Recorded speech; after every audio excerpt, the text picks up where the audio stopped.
Hello, everybody. Welcome to the show. As you can see, my buddy Backwoods is here. Hoping our special guest will show up a little bit later. He said it might be a few minutes late, but if he makes it, great. If he doesn't, that's okay. We'll push through. As you can see, my green screen is actually a green screen. I'm on the porch. It's a beautiful night here. I figured I'd do this outside tonight and see how it goes. Can you guys hear me okay, or do I need to speak up?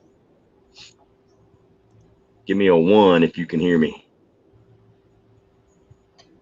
Give me a 5,472.5 if I don't sound that clear.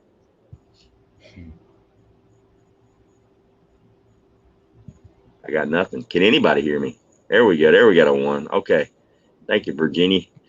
All right, let's see who we got in the chat here tonight, Backwoods. We got Tiger454, a new member. Thank you, Tiger. Tiger joined up. Tiger must be looking forward to that members only stream I got coming on after this tonight. Thank you very much, Tiger. I appreciate that. Arkansas, whoop ass, welcome. Mad Max, Red Tyrant Hunter. Who else we got? Tamara Reynolds, welcome.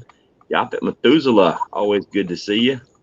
Danny Truelove, Silverback Prepping, formerly Heads or Tails, welcome. Debbie Sims. See who we got here. Stanley Laddie, what's going on, brother? Welcome. What up, Thermite? I see you. Thermite. Angela B in North Carolina. Welcome, Angela. Not too far from me. Hello.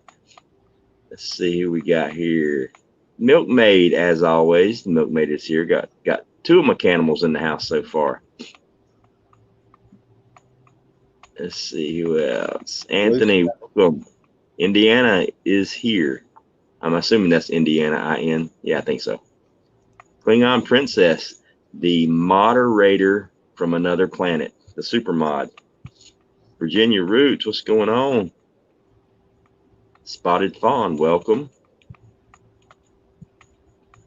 Let's see. Did I get everybody? Lucky Dame Preparedness. What's up? Lucky Dame, hey.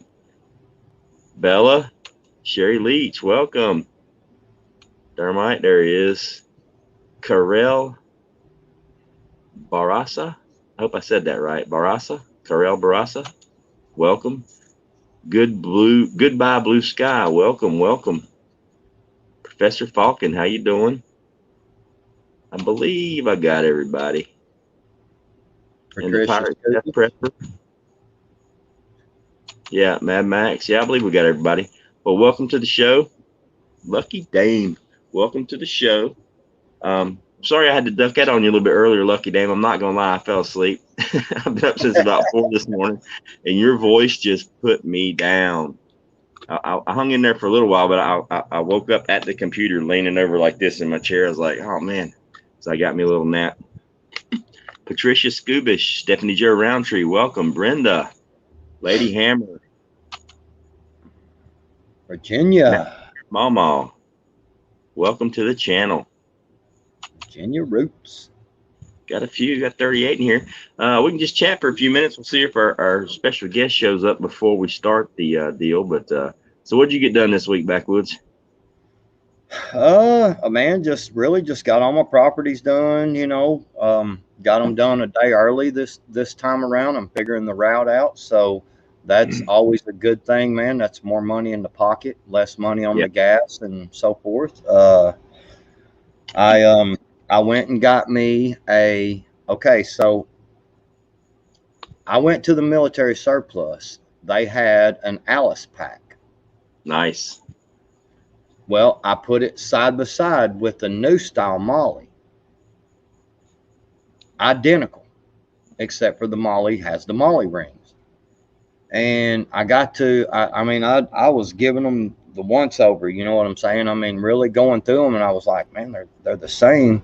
I actually did go with the Molly. Now, it is the new style Alice, you know what I'm saying? Right. It just has the Molly on it. But I did buy one of them this week and bought some items from the military surplus. It was a military surplus and tactical store. And Did they it had come some with a frame? Huh? Did the Alice pack, did it come with a frame? Yes. The metal frame? Well, no, it's that new hard plastic stuff. Oh, okay. Okay. And I'll be honest with you, I tried them both on, and I walked around in the store with them, you know, and everything. And I, for my personal self, thought that the one with the plastic frame was what had a little more padding, and it was a little more comfortable. Yeah. Whatever worked for you, man. Yeah, yeah. But Yeah. it is basically a new style. I mean, like I said, I looked at them. I'm like, damn, they look just alike. You know, they're just one has Molly and one don't. Yeah. So I figured it wouldn't take them too long. I figured it wouldn't take somebody too long to start copying the Molly or the Alice pack because it's so popular with old school soldiers like me. I took an Alice pack with me to Iraq in 2004. They've been out of service for 30 years, man. You know, right. and I'm like, nope, I'm taking this. They were like, what? I'm like, I'm taking this. So shut up. And it was awesome. It done the job. Yeah. Bug dude, So what's going on? I did that, and then my wife and I had a date or whatever you want to call it yesterday. We went and done some shopping. We went to some like Sam's Club, you know, the bulk items, and bought a whole bunch. We filled her car up, man. We got Nice. one of them SUVs or whatever you want to call them there.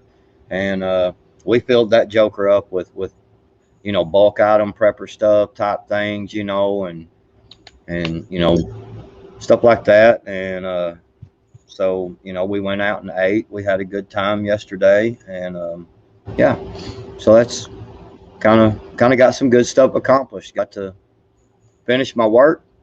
Got a new property also this week, and bought some prepper items. Nice. Yeah, I pretty much did. I got quite a bit done. Not as much as I wanted to get done because I got tied up with getting registered for school and everything. I got accepted to UNCP, so classes start Wednesday, so I'm behind. I'm trying to get everything done. So tomorrow, Tuesday, and Wednesday, I'm gonna be just trying to get all the paperwork and getting everything done with that. But I did spend a lot of time with the garden, spent a lot of time with the rabbits. I got Za is pretty much weaned. She's got one kit left in the cage with her now, and that kit comes out in the morning and goes to its own cage, and then she'll get probably a week to 10 days of mommy time to just chill in her cage before second litters do. Give her plenty of time to build a new nest. I did put in a new automatic watering system today. I put it on the video, but it's got stainless steel little watering cups because they just hated the other one with the little nipple. You got to touch it to get water. They refuse to use it. I found one with little bowls because they're spoiled with bowls. I've had them bowls since day one. So I found these little stainless steel bowls that come with the nipple, and all you do is you fill the bowl up, and when they go in to get water, their nose hits the little metal nipple, and it just basically keeps the little bowl all the way full with water. Plus it's high enough up off the ground that they can't crap and pee in it, you know, and they can't turn it over. So I got it plumbed up to a 5-gallon bucket.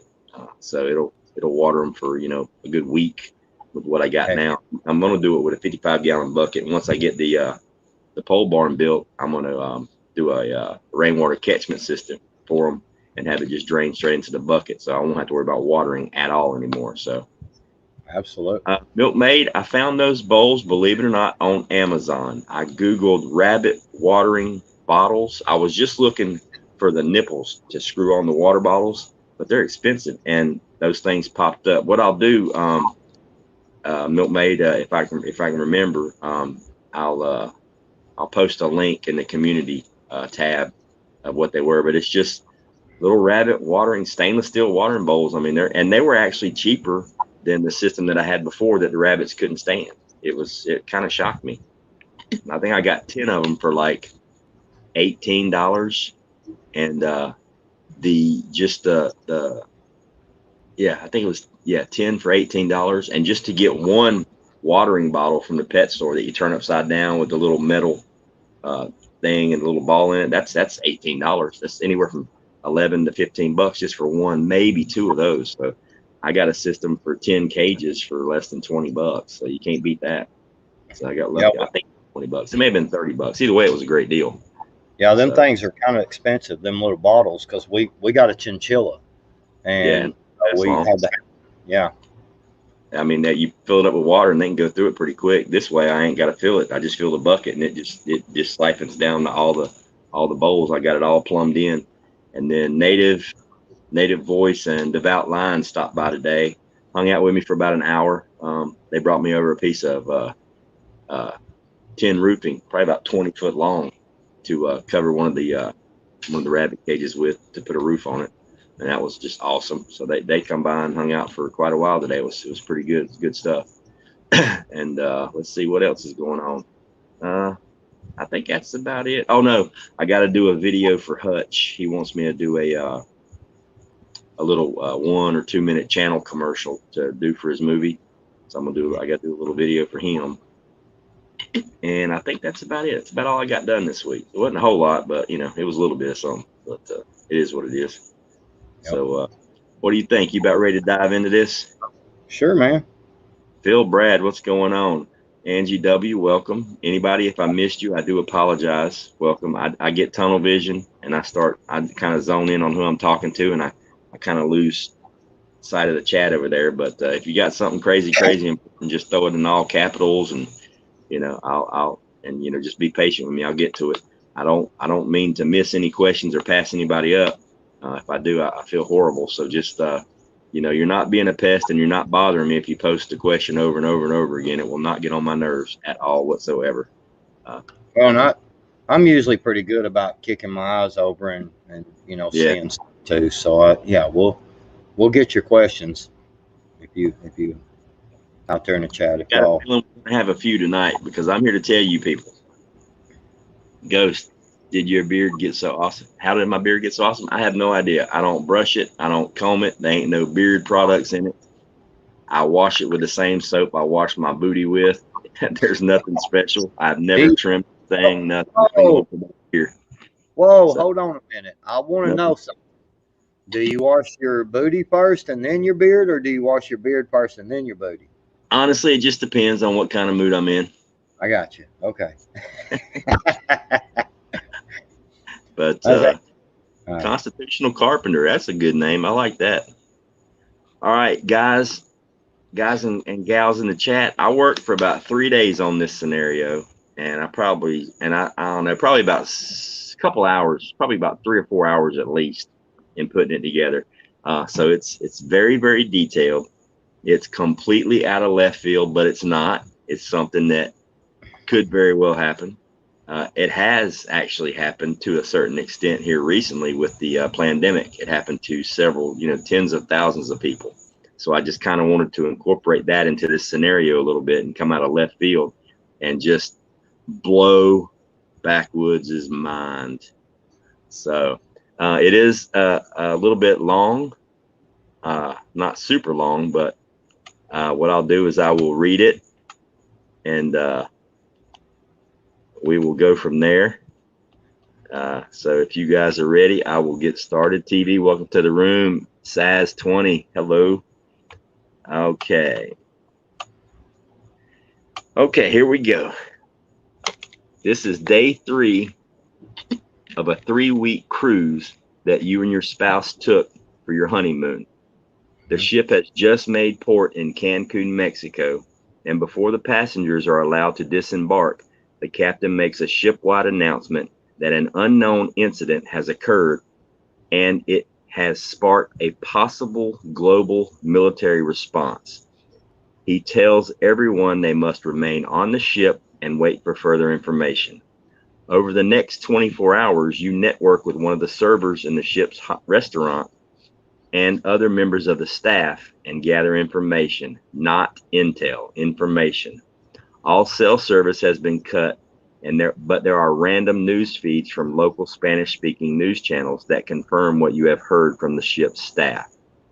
According to the information that you have gathered, at least 10 tactical nuclear bombs have been detonated in major U.S. cities, including Miami, which happens to be your cruise ship's home port where you set sail from.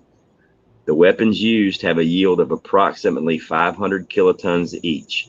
Not enough to level the entire city, but due to the surface detonations and wind patterns, there will be devastating radiological fallout affected cities are essentially death zones.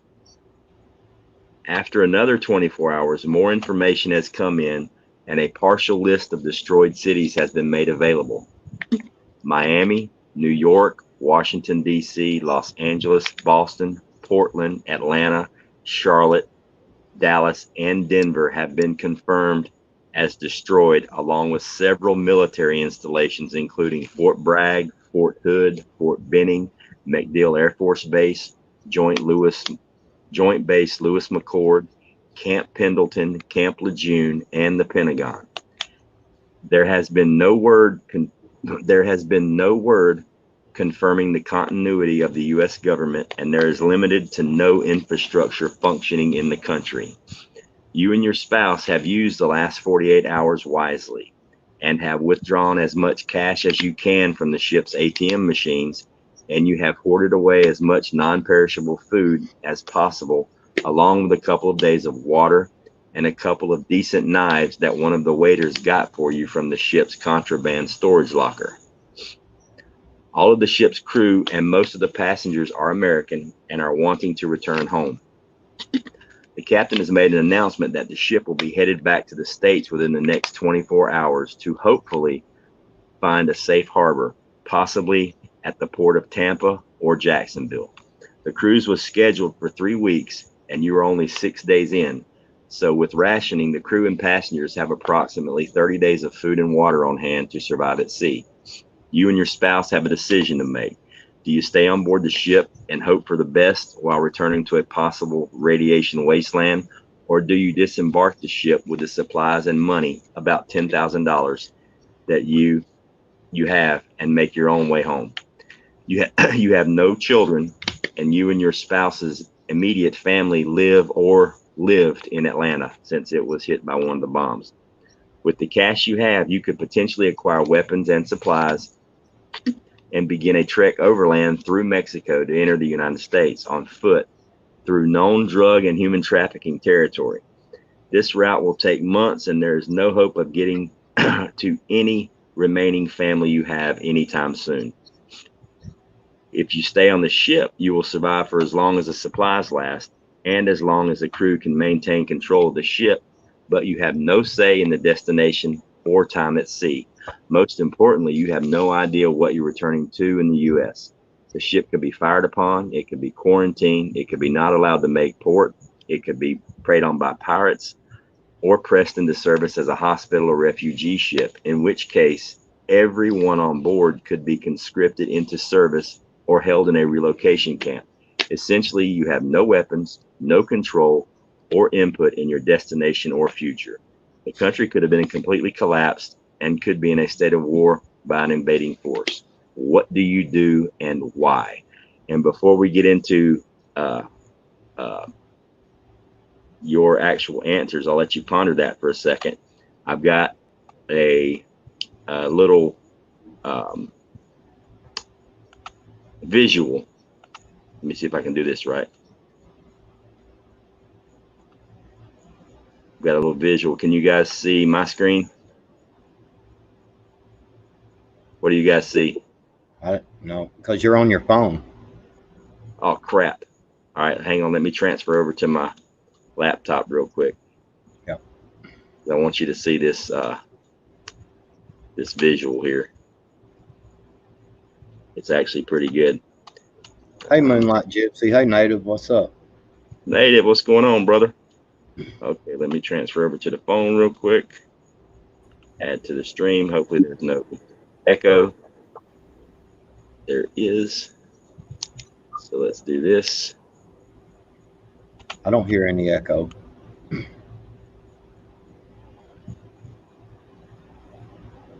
Allow.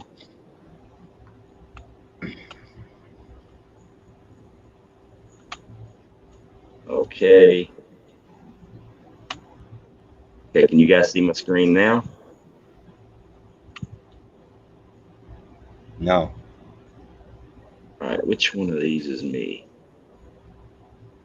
So this one needs to remove from the screen. Nope, that one goes up. Down. Okay. Now let's try.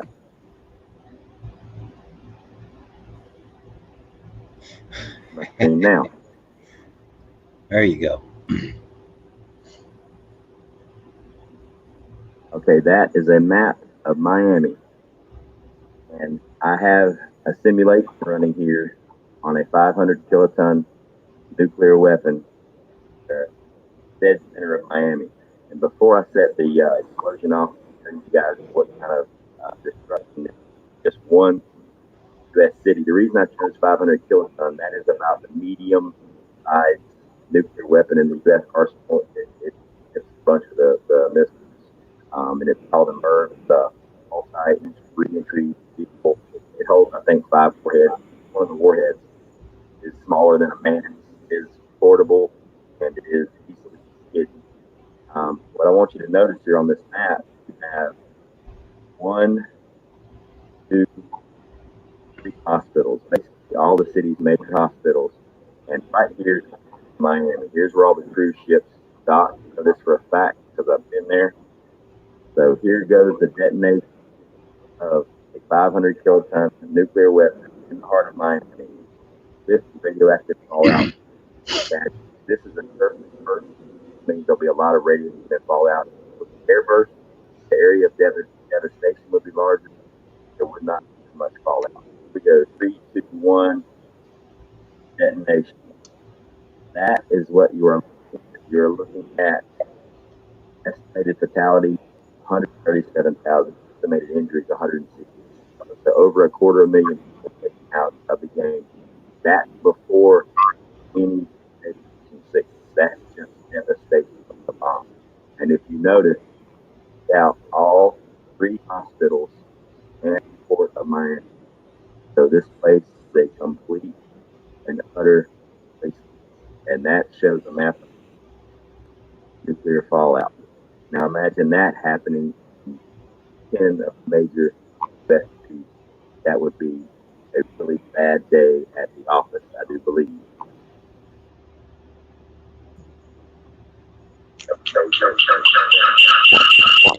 Okay, I'm back. Can you hear me? Yeah. All right, let me get back on. All right, how do I get away from sharing the screen? There you go. There we go. Stop. Yeah. How'd that work? Did everybody get to see that? Yes. Cool. That's my first time a visual. Yeah, so all right, so the first thing I want to talk about is okay, you're on the ship and there is obviously cash there because of the ATM. My thoughts are is to go and get with the captain and say, because this is obviously a type of military type strike of some sort, no matter who it's from or whatever, should we take some of this cash and send out a team onto the shore and acquire some more resources, including weaponry? You see what I'm saying? Because I'm thinking, all right, because my initial thoughts is man, the United States gets hit like that, I'm going to say it already ain't safe to go through Mexico. Okay, because of the cartels and so forth. You're obviously, you know, like for me, I'll just say I'm a white boy that can't speak Spanish. Okay, my wife can speak Spanish, but still, you know, we're going to be way freaking out of place. You know what I mean?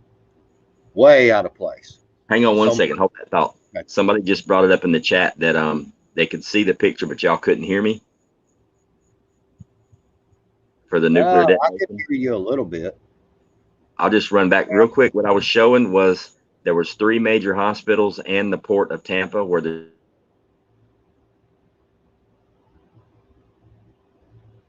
He just froze up. I don't want him to talk about this. There you go. You froze up, Ghost. Did I? Yeah. How am I now? You're fine now. What I was saying in the pictures, I showed the location of the 3 major hospitals, downtown Miami and the port of Miami. and the nuclear detonation took out all 3 hospitals and the port where your ship is from. So, right. And so that's my first part, is that initially I'm going to the captain. I'm going to start talking to some folks on there, especially if I look and see, a guy that may look like, because it's a cruise ship, and we're on a cruise. I'm gonna look and find the people that look like, possible either active and on leave, military, or former military guys. Obviously, a lot of people, you can look at the way they carry themselves and tell that they know a little something. You can also look for tattoos, because a lot of military guys have certain tattoos of the division or whatever it is that they were in. So, you can, I would look for that, and I would start to try to, help form a group, of people, and say, look, hey, this is a bad deal. We need to stay calm. Here's what we need to do, and then go and confront the captain. Not in a bad way, but go and talk to the captain and be like, look, here, we know the situation. I want to stay on the ship. I do not want to try to trek through land I have no idea of, and I can't even guarantee that I have a map, Right. or can secure a map. You know what I'm saying? At this particular time of how to get back home or back towards my area. So I'm thinking, you take some of the cash, you go and try to secure supplies. If that's that's obviously going to be a ship that goes to Cancun a lot. You know what I'm saying? It's a natural cruise ship, so they're going to know people on the ground. Right. So that's my initial thought of on the cruise ship, is to try to get off there and secure some, some supplies, including weapons. And I mean, if one of these boats, these pirates or marauder type people come up with a 50 cal, I mean, you're going to be in trouble, because I mean, you're just sitting there with possibly, maybe you can secure some AKs or some ARs and stuff. I mean, you're still fighting a much bigger weapon, and they probably got rocket propelled grenades as well. So you're but still having some type of weaponry brought aboard the ship, is that's my initial thoughts on that. And I'm staying on the ship and talking to the captain about, we obviously know that Miami, was taken out, and that's where our port is. We can't go there, because and even without looking at that map, if you use the weather system that you're used to in the United States, that the fallout is going to move that away, like it showed on there, because of the weather patterns. Right. So, we want to avoid that whole coast, at all cost, so that's my initial thought on that, is securing supplies and weapons before you leave. And if people want to jump, you know what I'm saying? If people want to bail off the ship, let them bail. Let them bail out, man, because that's more supplies that you have.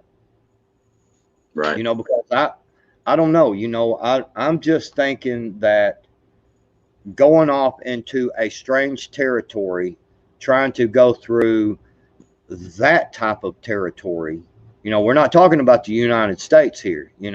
It's real easy to go, oh yeah, man, St. Louis is right over there. We know the gangs and stuff. We don't want to go there. You know what I mean? Right.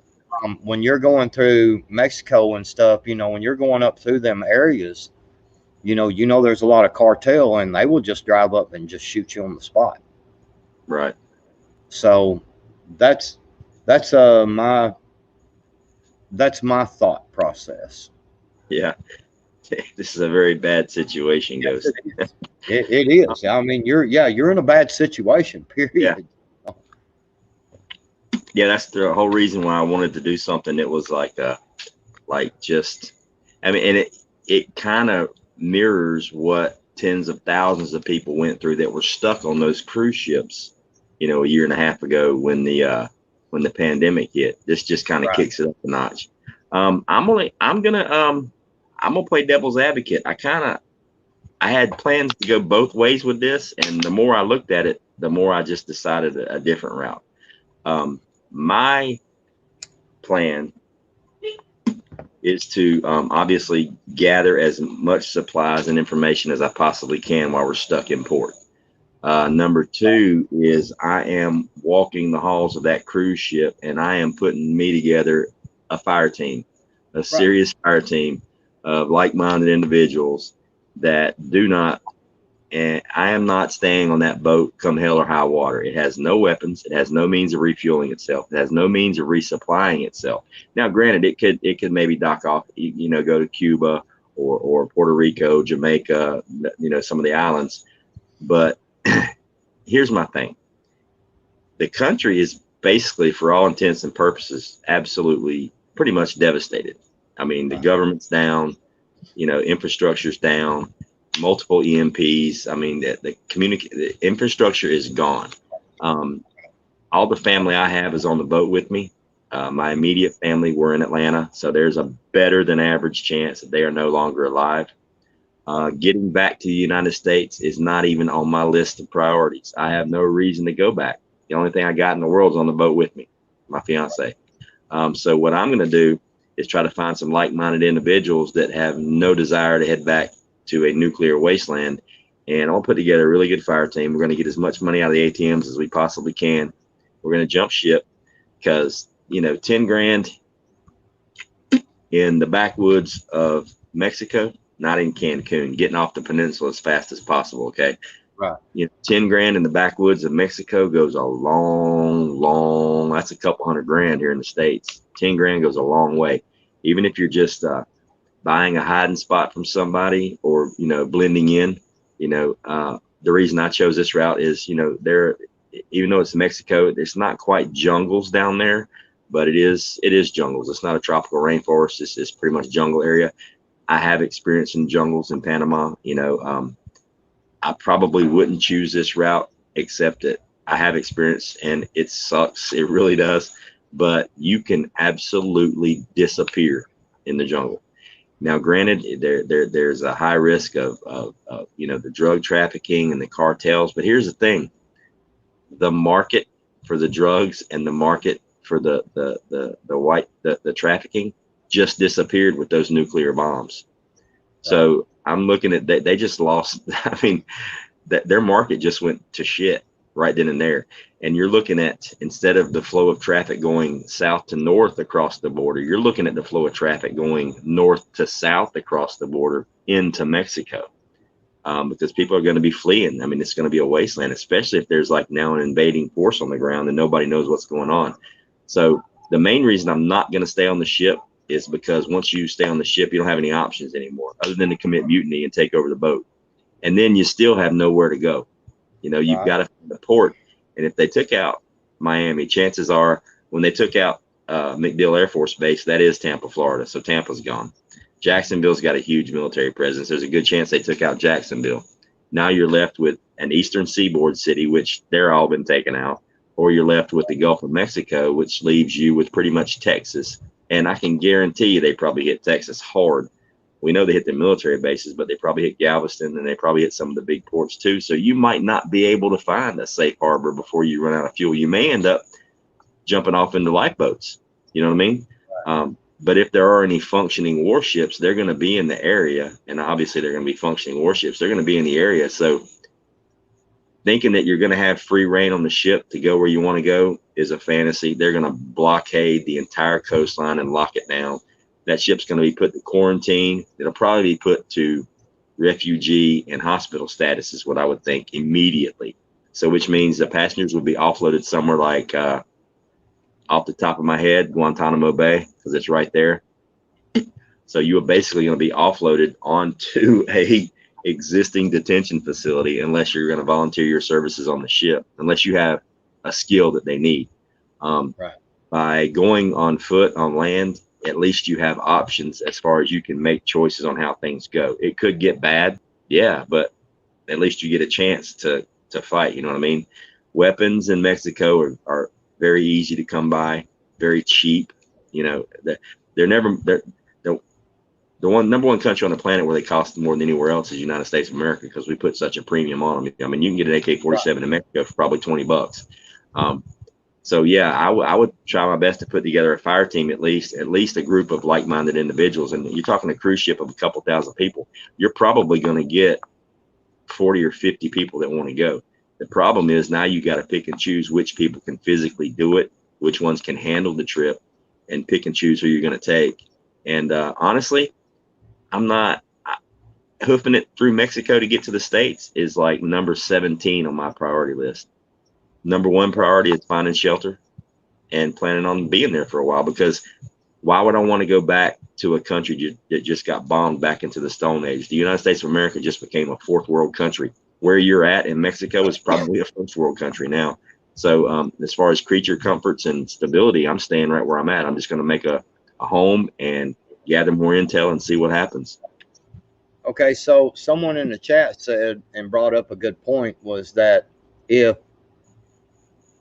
that just happened to the United States, is your United States dollar is going to be worth the crap in Mexico at that point?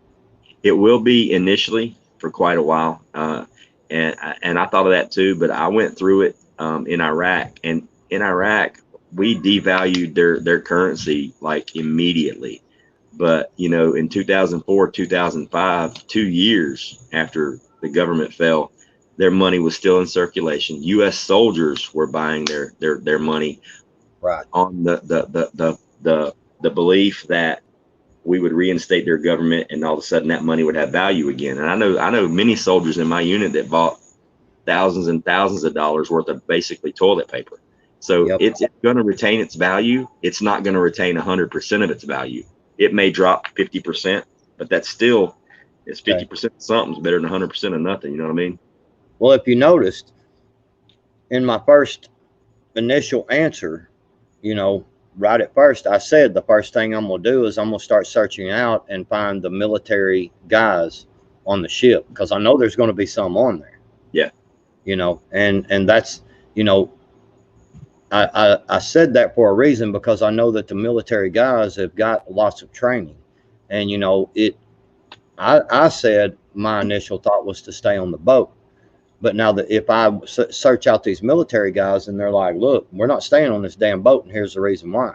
You no options. You have zero options staying on the boat. I'm going, well, and once they bring that up, see, this is again where when we talk about these scenarios, we all need to pay attention to each of the things being said, and understand that, you know, your scenario, just because you think this way, your scenario might change.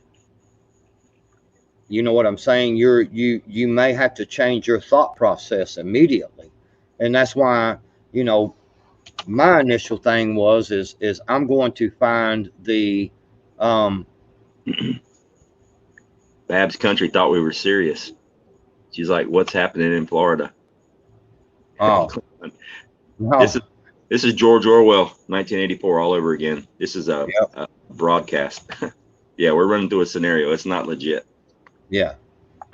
And so that's why I said I'm going to seek out any military personnel immediately, you know, and try to start forming a group, you know. And, you know, that would be part of the discussion, is that, you know, do we stay on the boat or do we not? You know, I might be standing there and be like, well, I think we stay on the ship for this reason. And they go, hey, here's the reason why we shouldn't stay on the ship. And I'm going to use my mind rationally of, hey, you know, you just made some good points. There ain't shit to go back to. I mean, honestly, when I first did the scenario, I planned on staying on the boat until I started running through all the once in my mind, once I realized there's going to be a blockade, there's going to be warships in the area, there's going to be submarines in the area, you're not going to be allowed to approach the coast, period. I mean, the first thing that the U.S. is going to do is blockade the entire coastline of the entire country. You will not be able to get within 50 miles of the coast, period. So now you're stuck on the boat. Do what? That's a good point. Prepper Stating just brought up. Don't Yeah. forget the submarines in the water. Yeah, you're going to be blockaded. You're not going to get anywhere near. And if you don't turn around when you're told to, you're going to get a torpedo up the booty real quick, real fast, Right. because Exactly. they can't verify. I mean, because it was obviously a terrorist act, you know, to get those kind of weapons. And so yeah, you're not going to be able to approach the United States on the boat. But the main reason why I decided not to do the boat and to get off is because you have zero options. And a military plan or a plan of action with zero options is doomed to fail. I mean, it literally, historically, that just does not work. You need a plan A, B, and C, and you get that being on foot. I mean, you're in a country that still has power, still has electricity, still has infrastructure. Yeah, they got issues with the drugs and the kidnapping, but guess what? Their number one customer just got annihilated, so their business just went to crap. So Right. there, you know, it's a very bad place to be stranded in today's time with the market for drugs and things like that. But when something like this happens, I mean, you're talking, there's going to be a lot of sympathy, a lot of empathy for people going through this stuff. So I don't think it would be that bad of a situation to disembark and just make your own way. So now here's to play devil's advocate and bring up this scenario. Mm-hmm.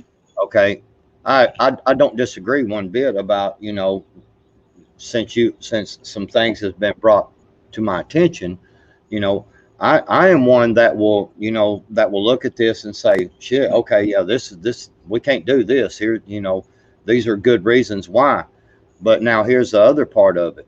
You got to understand that the hey Moonchild, you got to understand that now the drug cartels and everything in Mexico, you know, their number one client did just get taken out. Now they can shift all their focus to where they're at. You see what I'm saying? And yeah, I know Mexico has a military, you know, but if the military in Mexico was so badass, how come they hadn't put the drug cartels down? You know, and I think we know there's a lot of corruption, there's a lot of things like that happen, you know, and there's a lot of infighting going on. Like now, does that fighting increase because their number one client did get taken out, and what the drug cartels want to do is to take over Mexico completely? right. And do you find yourself, if you get off the ship, in the middle of a nasty civil war? That's my thing too. You know, I'm not going to wait till day 3 or day 4, because let me tell you something. Within 48 hours, that ship's going to probably be attacked while it's docked. I mean, yeah, because Cancun is a hotbed of craziness. I'm off the boat within 24 to 36 hours, and I'm in the tree line and I'm gone. All right, because Cancun's very heavily populated. Outside of Cancun, in the jungles, no. I mean, you know, Mexico isn't like the United States where there's a mailbox every 50 feet. You know, once you get out into the jungle, man, I mean, it doesn't take a whole lot of skill and a whole lot of knowledge to figure out how to just disappear and blend in and do your own thing. And if you've got a group of people, you know, that can support each other and watch each other's back, say you got 15 or 20 people that know what they're doing. Yeah, I'll take that any day of the week, even in drug cartel country, the whole 9 yards. Because bottom line, on the boat, you got no options. On the boat, you're playing Russian roulette. You got no options. At least on the ground, you can shoot, move, communicate. You can make your own decisions, and you can have a little bit of control, because this is a crazy scenario. But if something like this happened, this scenario is going to be legit and real, because there are going to be people on a cruise ship in Cancun, Mexico. It happens every single day. There's boats there every day. You know, so this is a legitimate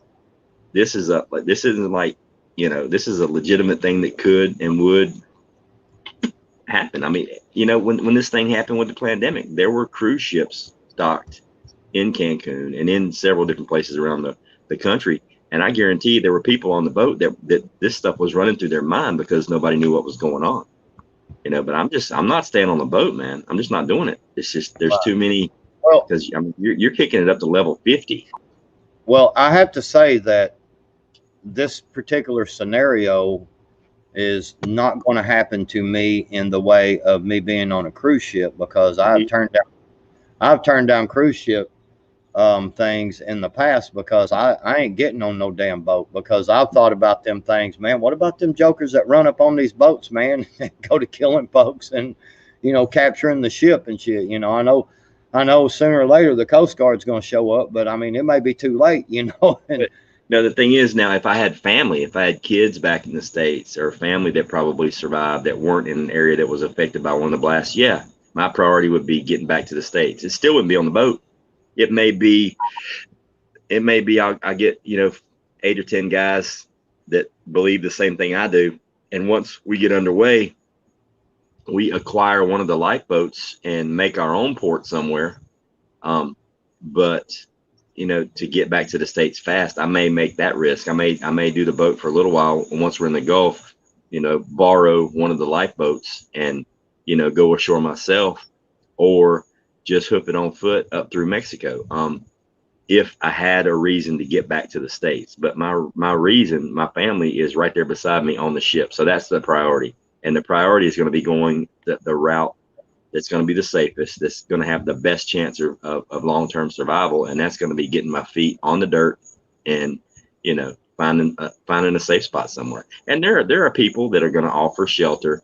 Some you can trust, some you can't. That's just going to be, you gotta kind of figure that out for yourself, or just make your way, and that's where you're definitely going to need a group. If it was just me and my old lady, in the jungles of Mexico, I'd still do it if it was just us two hopping off the boat, just simply because there are zero options staying on the ship. But there's options getting off the boat. There are no options staying on the boat, simply because the U.S. Navy is going to turn into your biggest enemy. And I hate to say it that way, but you're not getting anywhere near the coastline of the United States of America. You will be fired upon immediately. There may not even be any radio contact. They may have, shoot to kill orders immediately, because number one, they probably don't know who did this. They don't have any contact with the higher ups. So it's going to be the ship commanders and the captains making their own decisions. And they're going to go by, wartime scenarios. You fire, period. well, and that's the whole thing, man, is that it's people, when we run through these scenarios, there's the wrong answer is being stuck in, my answer is the only option. You know what I mean? And that's why we run through these scenarios of, we got to talk about this stuff and point out different things. That's a good point, Shift, but also take into consideration, now there is no way to run people for hostages and run them for ransom, because there is no contact with the States. I don't have any family members left. Who are you going to ransom me to? There's no point in taking me hostage, number one. Number two, as far as the whole drug cartel thing, they just lost their market. Number three, that's why I emptied out the ATM machines, and I've got well over 10 grand. 10 grand in Mexico, 10 grand US in Mexico is like 2 years salary for people. Okay. That's a lot of money, but you could offer somebody $500 in Mexico. Hey, keep me safe for a couple days.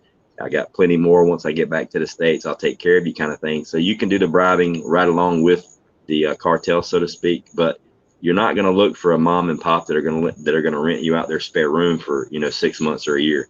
It's going to be, you're going to be on the move. You know what I mean? It's going to be something it's going to be fluid. But the thing is, you're still going to have choices.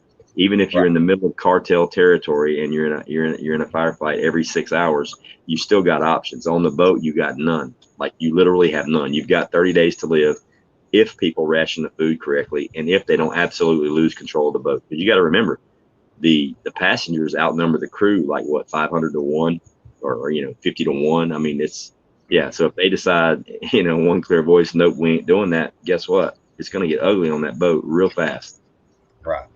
Well, and that's the whole thing, again, everybody has to understand that Ghost is the one who come up with this scenario, and he's had a couple of 3 days to think on this.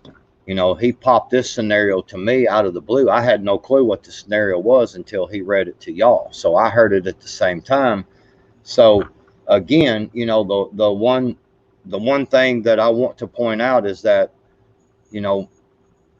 both of us has one thing we both agreed on, and one thing we for sure both had the same thought was finding like-minded individuals on the ship and creating a group of guys, a group of people. I don't want to just say guys because I know some badass women out there, So I'm just saying that, a group of people, and that is one thing that we have both in common and done decided on. That would be the best option, obviously, is to, hey, we need to, because got a good point. There are thousands and thousands of retired Americans in Mexico. Yeah, there are a lot of expats living in Mexico, a bunch. Yeah. Your hot spots for the drugs and stuff are going to be the big cities, obviously Cancun, because that's just a lot of money there. I mean, more money is made, given away, and earned in Cancun probably than in Mexico City during the tourist season. But, along the border, yeah, it's probably going to be ugly, but now it's not, because the border's wide open and everybody's going south, not north.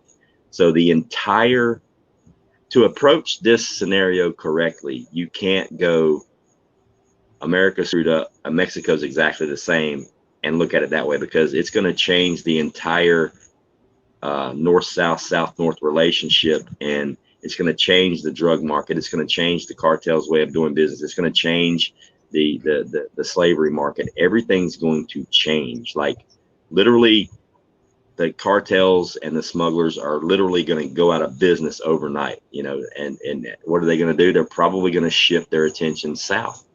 They're probably going to do some craziness. They're probably going to go into the cities and literally start raping and pillaging, or they're just going to go dark for a while and probably do the smart thing. They're just going to go dark and see what happens and wait for things to come back to normal. Which, if I put my in their shoes, that's probably what I would do. That's a smart move. Yeah, Zane, I agree. Ghost actually, had come up with that and said, let's start doing it this way so that I don't have time.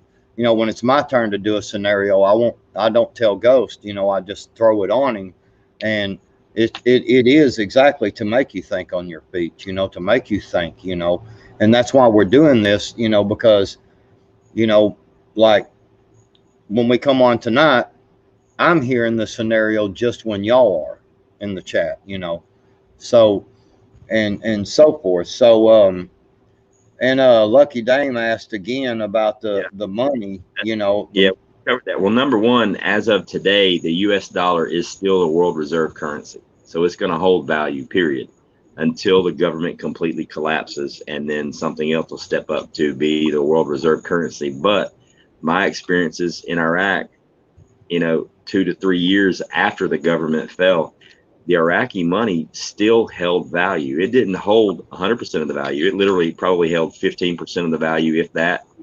Right. But people were still, U.S. soldiers were hoarding it up just on the hopes that if we left and their government was reestablished, instead of printing new money, they would revalue the old currency and put it back into circulation. So, yeah, the U.S. dollar is going to drop drastically. It'll probably be worth about 50% of what it is, but 50% of something's better than 100% of nothing. So you gotta work with what you got. So yeah, I think it's still gonna hold value. It won't be much, but it's still gonna hold some value. I like what Stephanie Joe just said. Let's all just decide not to go on a cruise right now.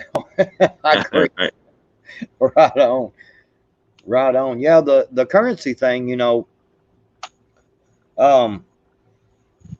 yeah, that's, if the currency thing, and with what let's see, talking about blocking off, I think it was who said that about Mexico. Yeah, Bug Dude, Mexico would probably lock down the border, making the cartels start bringing people south for money. Yeah, definitely. Colonel Briggs, how you doing? Yeah, it's gonna be weird. It's gonna change for everybody involved. Your world just changed. Everybody's world just changed right then and there on the spot. And the Cancun jungle is thick. I spent a lot of time in Panama. If you've never, and you can't take this situation lightly, if you've never been in a jungle, man, you got some learning to do. Native, what's going on? You got the link, right, Native? You want to come up or what? Yeah, come up here and give us some of that awesome knowledge you have, brother. Yeah, Shift. I spent a lot of time on this scenario because I wanted it to be a real world, something that could legit.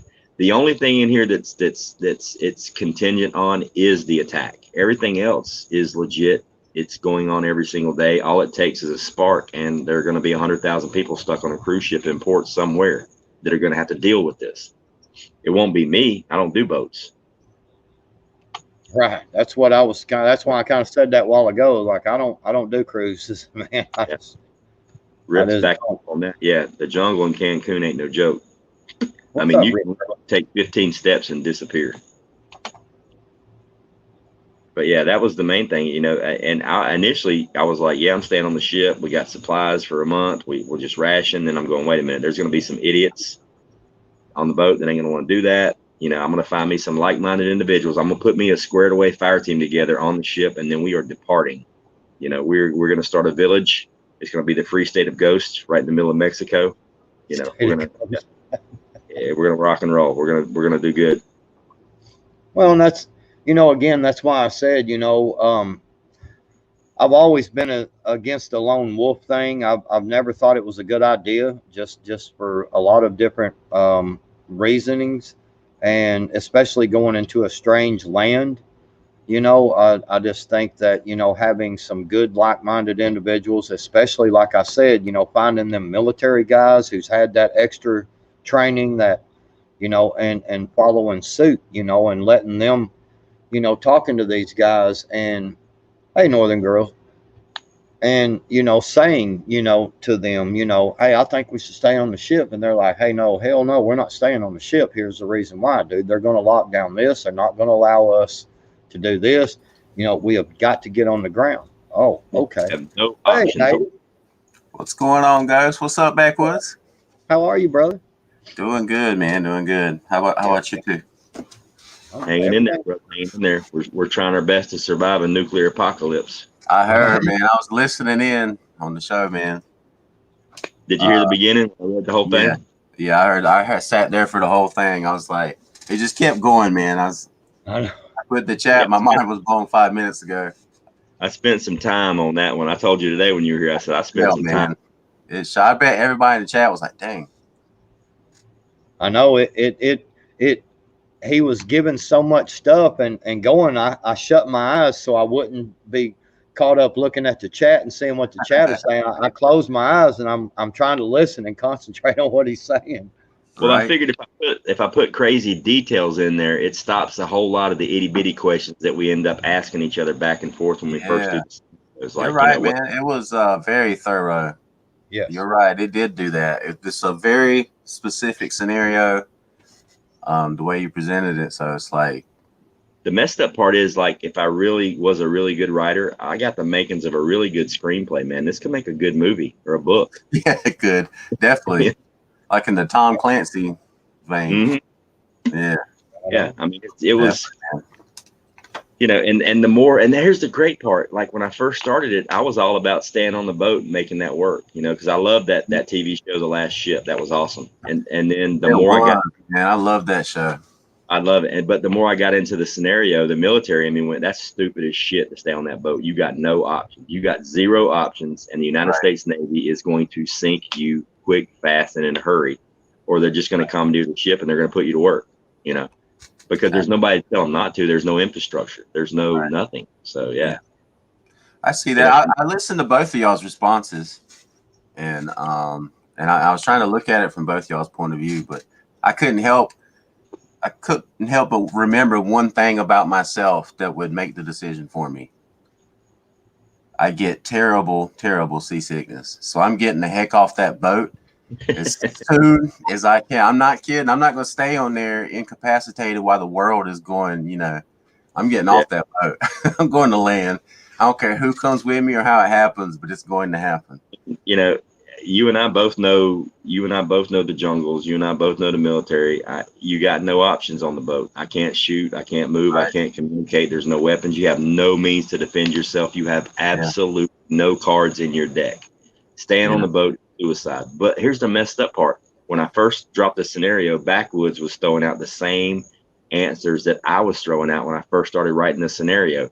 And then I put my 2 cents in and he went, shit. Yep, you're right. Because I initially was staying on the boat. And then I'm going, that is a bad idea. Absolutely. And I was listening to him too, talking about if you could connect with people and form a group. I mean, it's risky, but there's going to be, if you can group up with someone just long enough to make a plan to get off that boat together. And then, it's not like you're getting married to them. But you're right. Like you said there's no options on the boat. And at the same time, like anything can happen with all those people contained on that ship and knowing the world's going, to hell. Man, it's going to be chaos, and there's going to be factions and groups. There's going to be snuck on weapons on that ship. There's going to be all kinds of stuff going on. And you're going to have the rich entitled, in the cabin right next to you. Oh, no doubt. Yeah, I am not listening to that shit in an SHTF scenario. I'm not listening to some rich entitled millionaire and his spoiled wife and their brat kids. I ain't doing it. I'm getting off the boat. You know what I mean? And it will not be hard to put a fire team together. You could walk through the restaurant and I can look in a room of people and I can tell you who's prior service 9 times out of 10. I can get really close, so you're going to know because you're going to be saying the same things. You're going to be you're going to have that look on your face like, yep, I've been here before, so doing the jungle thing. But my other option was if getting off the boat was not an option, if it didn't make port when this happened and it basically just turned around, I am borrowing a life raft. Yeah.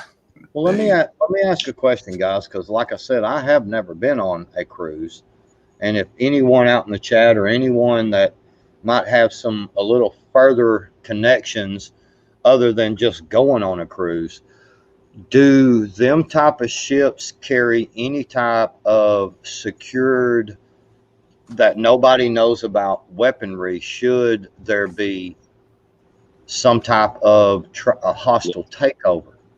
Yeah, they have tasers, and depending on what part of the country you're cruising in, if it's around the world cruise, there are quite a few firearms. There are anti-terrorist groups that are hired by the they're hired by the cruise ships when they make port. If they're going to say around the Horn of Africa, they'll make port. They'll pick up the anti-terrorist unit and they'll get on the ship. They've got Barretts. They've got everything they need. Maduses, the whole 9 yards. But you won't see them. I mean, they're somewhere else. But a lot of the cruise ships have their own security, and they do have firearms. They're locked up with I've never seen them. But I know if I owned the business, I would have firearms on there just because you have to control the ship. And it is what it is. But they're going to be locked away. I mean, they're going to be with the master at arms somewhere. So you know why I asked that question, don't you? Yeah. Because that was my option too. One of my options too. But those guys are going to be on high alert quick. I'm going to try to get them to get off the ship with me, to be honest with you. Right. Hey, come on. Yeah. Group up with them. Bring your hardware. We got to go because this is stupid to stay on the boat as well as I do. I mean, because you got no supplies, you got no way to replenish. I mean, your only other option is to get like if I had no choice but to stay on the boat and I could not hop off on a life raft, then I'm going to convince the captain in a very convincing and nice manner through stern conversation and body hugs to turn reason with me, sir. Yeah. We're going to Brazil, we're going south, somewhere safer, somewhere. I mean, we're not going north by any means. Right. We're getting the hell out of the Gulf of Mexico because that is going to be turkey shooting 101. No kidding. I mean, kidding. That shit happens. Everybody that was ever trafficking drugs that was waiting for a door open that thinks there's still a market, there's going to be mini subs and paddle boats and everything chopping across the Gulf of Mexico. I want no part of that. That's going to be a turkey shoot. No kidding. Yeah, it's going to be wide open. It'll be safer on land, honestly. if you think about it, you'll be safer barefoot with a slingshot walking through the Yucatan Peninsula than you will be on a multi-billion cruise ship in the Gulf of Mexico. Yeah, at least you got a chance on land, man. You Yeah. can gather more resources, group up with more people, exploit something, keep on the move. You're right, get to a safe place. I guess that's the number one thing to do, because you said all the major cities have been hit. And you don't know like what's safe and what's not. Man, Yeah, I purposely said all kinds of info. Yeah, I purposely said at least 10, but we really didn't know because there was no contact. It was confirmed some of the big major cities, some of the big ports, and all the heavy duty military. I mean, you take out MacDill Air Force Base, you took out the nerve center for U.S. military. You take out the Pentagon, you just took out everything. And then you hit Bragg, you hit Lewis McChord, you just took out over 2/3 of the Green Berets, the entire Ranger Battalion at Fort Benning and Fort Lewis. I mean, yep. I left Fort Campbell with their SF teams, and I left Drum with the 10th Mountain just because I got tired of typing all these cities, and I said only 10 bombs, and I already had more than 10 places that got hit. So, jeez, yeah, okay, I see that. They hit the military targets. Yeah, they hit the major military targets. Right. So I think that it would probably, somebody, I think it was Arkansas Whoop-Ass, asked about said, how are you going to get off the boat? Just jump. I think it would probably be pretty easy to convince the captain to let you off the boat, because I mean, all you'd basically have to do is say, look, brother, I mean, y'all, you don't have any idea how long you're going to be stuck at sea, and if there's 25 of us that want to get off here now, that's 25 less people you got to worry about, and your food rations. Yeah. Plus, but I'm 6'2", 240, and I've got a fire team of people that are not staying on the boat. Trust me, we're not staying on the boat. Right. Yeah, if it's at anchor, I'll just jump. Yeah, big deal. Yeah. No kidding. Yeah, they're going to drop. You said it's right off the coast, right? Like right there in the Gulf. You said Cancun? Yeah, right on the tip of the Yucatan. Yeah. Yeah, I'm getting off the boat for real. Yeah. And a big. Would you try to get back to the U.S.? That's why I put in this scenario something different. I have no family, no kids. It's just me and my fiance. Our immediate family lives in Atlanta, and it was hit. So I have absolutely no reason to put getting back to the States a priority on my list. Right. That's why I'm like, yep, I'm getting off the boat. Even if I had family and it was in a city that I didn't know what the situation was, my priority still is not getting back to the States as fast as I possibly can, simply because now I am a casualty as well. All right. Because you don't know the extent. The smart move is to find a safe space, find some high ground, find some cover, and survive. Gather intel, find out what's going on. You don't just want to run towards the noise. You want to find out what's going on. Is it over? Was there an invasion that followed directly behind this? Is the entire country on lockdown? You have to assume all that. You have to assume the worst until you know otherwise in that situation. In a situation like this, intel is more important than anything. I mean, there you go. Get as secure as you can get. I'm curious about something too. Knowing that the U.S. got hit so hard like that, and knowing how many people we have coming across that particular border to the U.S., how many of them folks are going to now be turning around and coming back this way to get the hell out of Dodge? Yeah, that's what I'm saying. The border's going to be wide open, but it's going to be north to south, not south to north. It's going to completely flip. Right. Goes, what if she wants to stay on the ship? She can stay. I mean, she wasn't as smart as I thought she was when she married me. You mean, you said no kids, immediate family is assumed dead. So, I mean, honey, I'm getting off this shit. Even if I knew I had family, I mean, my responsibility to the family, I mean, they're going to want me to survive. Right. I don't know what's going on. We have no contact. We have no idea. All we know is a whole bunch of shit is burning. We have no idea what's going on. We need intel. We're not going to get intel on the boat. There you go. I might do it with the milkmaid suggests. Well, What's she told that? purpose it, shove her butt overboard. I might try that. Once I get her in the water, she might have no choice. Like, Oh, come trust on. me, she's going. She's going. She just don't know it yet. Yeah. Well, let me ask this. Boy, and this is gonna sound harsh. Wow. So if you do you want to if she is like 100%, I ain't doing this. I ain't getting off this boat. Shoving her off the boat, do you think that you can convince her to not be hostile the rest of the time, or a detriment to your survival rate? You know what I'm saying? Because she's flipping out, and are you sure that she is not going to be fighting you the whole way, pissed off at you because you made her do something she didn't want to do?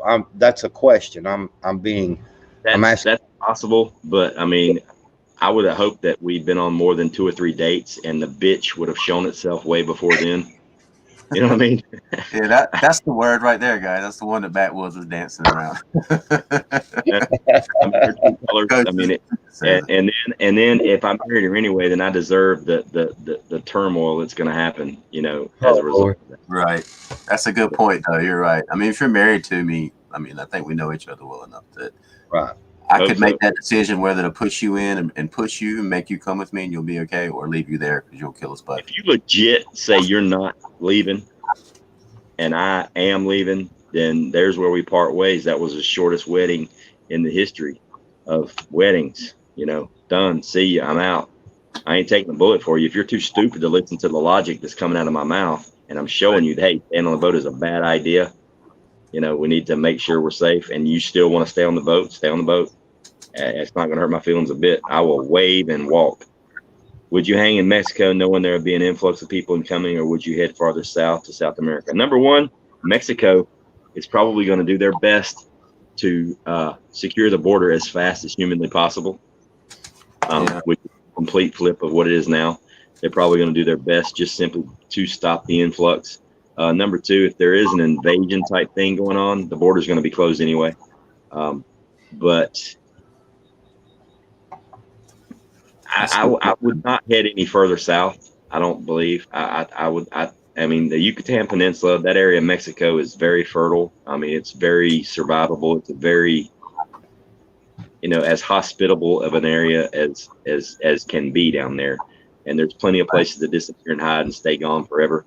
I mean, you could walk out in the jungle there and never be seen again by another human being for the rest of your life. Legit. There's plenty of water. There's plenty of food. You can grow anything you want year round.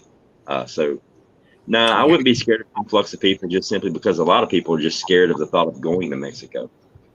You know, they don't. I mean, most people, when they go to even on cruise ships, when they go to Cancun, they never leave the safe zone. They don't go see the city. They don't go to those areas. I mean, Cancun is commercialized. Cancun is like, it's basically a province of the United States.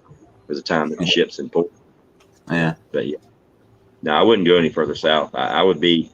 I mean, I've been further south. You know, I've been all the way south, and I don't. You know, South America, yeah, I could see. You know, maybe Argentina, Brazil, something like that. But you know, as far as the rest of the, you know, Colombia, you know, Panama, that type area. Now, if I could quickly get to Panama, I would go to Panama in a minute. I legit started. This scenario was going to be: you're on a cruise ship, you're traversing the Panama Canal, you're in the Gatun Lake, and this stuff goes down. What do? You know, and I know what I do. I'm going straight. I'm hopping off the boat, and I'm dealing with Panama because I love Panama. But yeah, if I could get to Panama safely, I'd probably go there.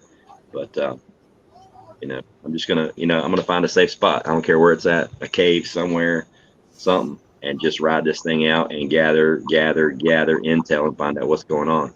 Because everything could drastically change, you know, within, you know, 2 weeks to a month. I mean, a defense could be mounted. The devastation could be not as bad as we thought it was. There could be global help, you know, coming, you know, peacekeepers, the whole 9 yards, actually doing good. So yeah, things could change really, really quick. And if you're on the road and you're in the way, you're just a casualty. So stay out of the way, let the boys do what they do that are trained to do it, and just find out what's going on. Because the thing is, we don't know. It's like I showed that video or the visual of what the detonation would look like. But we're on the ship. We don't know that unless you're a nuclear weapons expert, and you've got it committed to memory. You don't know the weather patterns and the wind patterns, and you don't know the size of the detonation. And you don't know the radio. Was it an air burst or was it a ground burst? I mean, an air burst is way more casualties initially, but a ground burst, you've got the radioactive fallout. So, but we don't know any of that. That was just the extra eye candy, but the scenario itself, you wouldn't see that. You wouldn't know. You just know that something blew up in Miami. Was it a gas station? What was it? True.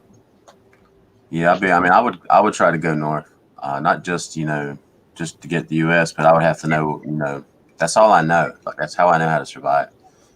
And I would definitely go north. I wouldn't go south. Yeah, my direction would be north, just to get closer to home and figure out what's going on and get actual intel.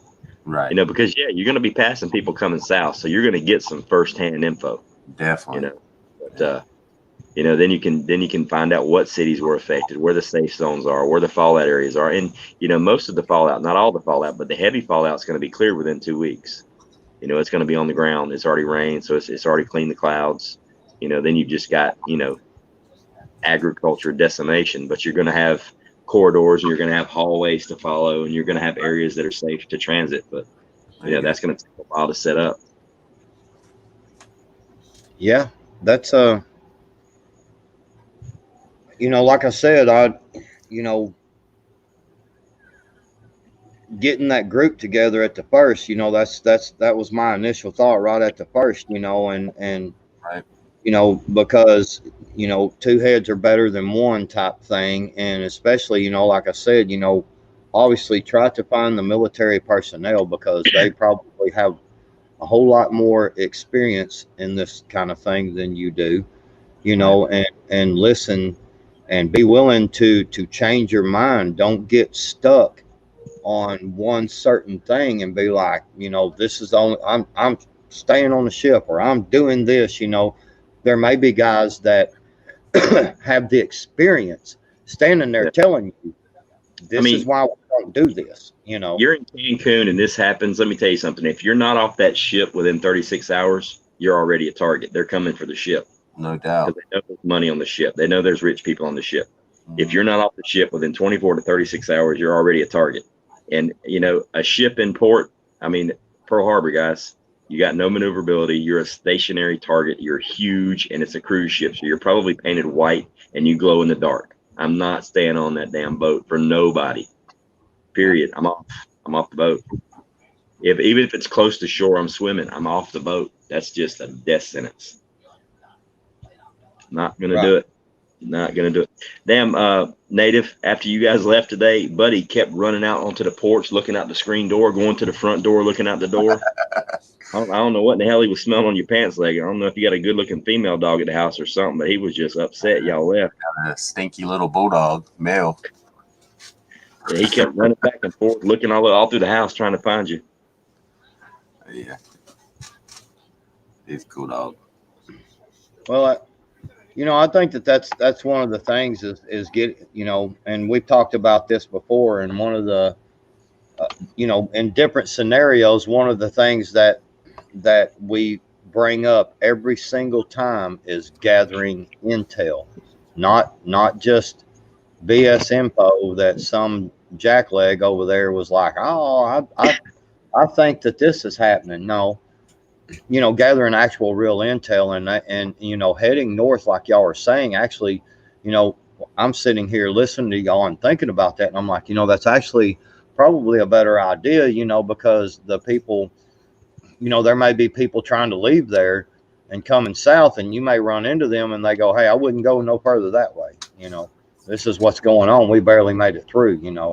Even though I don't have any family, that's still home. I'm still going to want to go home. Yeah, that's definitely flip some switches. Plus, I got some good preps here, man. I got to check on them, Right. Yeah. Got some cash. I got to check on my rabbits. What the hell? There you go. Got to check on the tribe.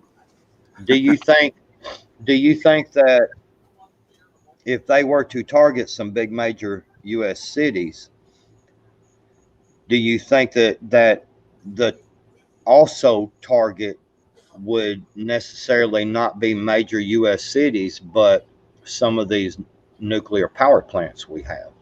Oh yeah, Oh, definitely, man. Yeah. you're gonna want that. You're gonna want that secondary. But with a strike like this, even if it was a smaller tactical, say a 25 kiloton, which isn't big at all, it's basically a battlefield nuke. I mean, you're going to want the shock value of dropping it on Manhattan. You know what I mean? You're going to want the shock value of dropping it on South Beach. You're going to want to destabilize the psyche. You got to have that shock value. But if you've got a couple to spare, yeah, you would definitely want to get that extra carryover and that free burn from the power plants. But here's another thing too: if you take out the infrastructure and the grid, those power plants, I mean, they run on power, dude. They got to have electricity to keep that water cold, keep that water pumping for those fuel rods. Once those fuel rods heat up and that water evaporates, all that's escaping. Look at Fukushima. All you got to do is kill the power. You ain't got to blow it up. You just got to kill the power and keep it off. And it's going to get ugly. Yeah, that's what I was thinking when you said that. I was thinking about Jordan Lake, which was created, that dam there for the hydroelectric for the power plant. So if you took out that dam that holds back all of Jordan Lake, I mean, all the carnage that would come in the wake of the water to the infrastructure. I mean, they couldn't fix it, and who knows what the plant might go nuclear.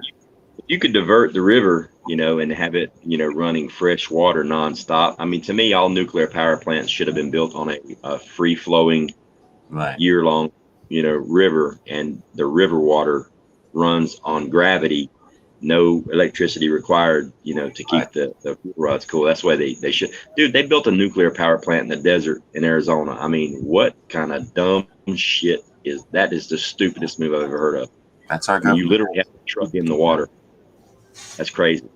I know, it is crazy. Jeez. That's just dumb. So one of the things that I'm in thinking of on this scenario and getting off the ship is to make sure that you don't get caught up in getting off. Make sure you don't get so caught up in getting off the ship that you forget your identification. You know what I'm saying? Because once you have to jump overboard or convince them to let you leave the ship, they're not letting you back on. Your option. Because the reason I say that is if you're going to start heading north and you're trying to maybe get back to a part of the United States that ain't been affected because, the United States is your home, the border being locked down, you know what I'm saying? Once you get to the border, you want to be able to prove who you are. Yeah, that'll come in handy. I mean, now granted, there's going to be I'm sneaking. Thousands, if not millions, of people without any kind of identification. But yeah, I mean, you definitely want to make sure you can show somebody who you are, who you say you are, for real. But this is a chance to start over, man. I ain't telling anybody who I am. I'm starting a whole new persona. All right. Like, what's your social security? I don't have one. What's your social security? 7. I'm off the grid. Yes, 7. What's your social security? 7. Number 7. There you go. Yeah, man. All right, boys and girls, we're at an hour and a half, and I got like 4 minutes to fire up the members only. It's my first members only live stream. I definitely don't want to keep them waiting. Nice. So I'm gonna have to shut this thing down and go over and hang out with the members for a little while. But I wanted to thank everybody on the panel. Backwoods, as always. Native, appreciate you joining us. Yeah, and man. Everybody in the chat, man, you guys had some really awesome questions tonight. I did notice that the details, putting those extra details in there, it did kind of stop.